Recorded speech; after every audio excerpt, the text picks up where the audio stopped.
Pimpinan dan anggota Balik yang saya hormati dan para hadirin yang berbahagia. Yang pertama soal ketentuan umum ya tentang nomor 3 ya. Ini sudah tepat.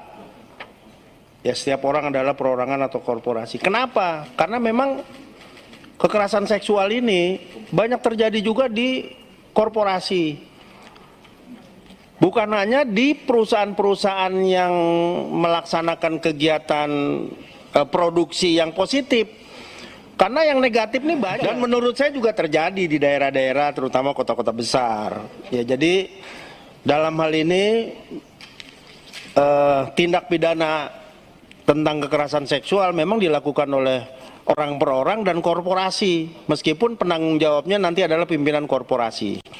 Karena kegiatan prostitusi di Republik ini tidak ada yang dilegalkan, semuanya adalah ilegal. Ya, dan trafficking ini, human trafficking terutama mengeksploitasi wanita baik di bawah umur maupun yang sudah dewasa yang dijebak bahwa dia bekerja di kota besar, di perusahaan atau menjadi apa, ternyata menjadi pekerja seks komersial. Jadi ini banyak sekali, dan saya berharap RUU ini menjaga agar keberulangan terjadi human trafficking tentang para wanita yang dijadikan pekerja seksual ini tidak terjadi lagi. Yang berikutnya, nah ini menyimak melanjutkan tentang pasal 1 di nomor poin 3. Yang berikutnya pasal 3. Bapak Ibu yang saya hormati, saya melihatnya agak rancu nih di pasal 3. Pengaturan tindak pidana kekerasan seksual bertujuan A. Menindak dan merehabilitasi pelaku. Kemudian kalau kita baca penjelasannya cuma dijelaskan cukup jelas. Padahal bicara tentang rehabilitasi dan pidana penjara itu berbeda. Jadi kalau tujuannya hanya merehabilitasi, maka akan gugur pasal tentang pidana itu. Di pasal 11, di pasal 12, di situ dijelaskan. Jadi menurut saya, di pasal 3 huruf A ini harus ditambah, ya.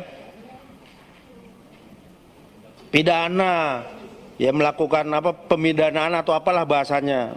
Saya kira itulah pentingnya ada tenaga ahli gitu. Nah, yang berikutnya pasal 13. Pasal 13. Coba sama-sama dibuka, ya. Ayat 1.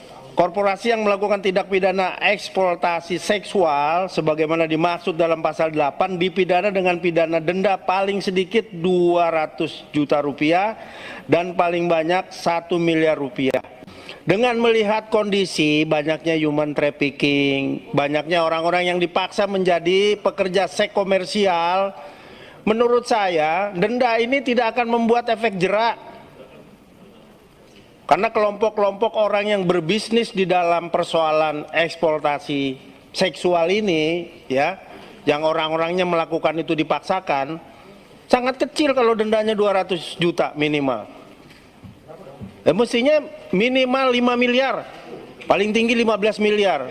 Kan undang-undang ini untuk membuat efek mengurangi dan menghilangkan tindakan kekerasan seksual. Kalau cuma 200 juta, wah, ini mah kelas panti pijat. Tapi yang namanya kelas, ya, massas, oh ini udah sindikat internasional. Jadi menurut saya, ya, dalam memberikan sanksi kita banci ini, ya. 200 juta itu zaman company, Pak. Ya. Jadi harus 5 miliar paling sedikit. Paling tinggi 15 miliar.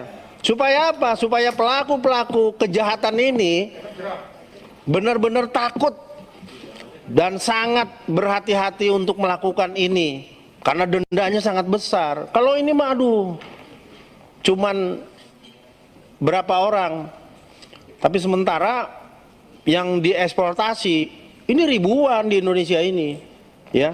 Sekali lagi karena praktek prostitusi yang di dalamnya pasti ada human trafficking, ada intimidasi, ya, eksploitasi seksual yang dipaksakan para wanitanya ini harus kita lindungi.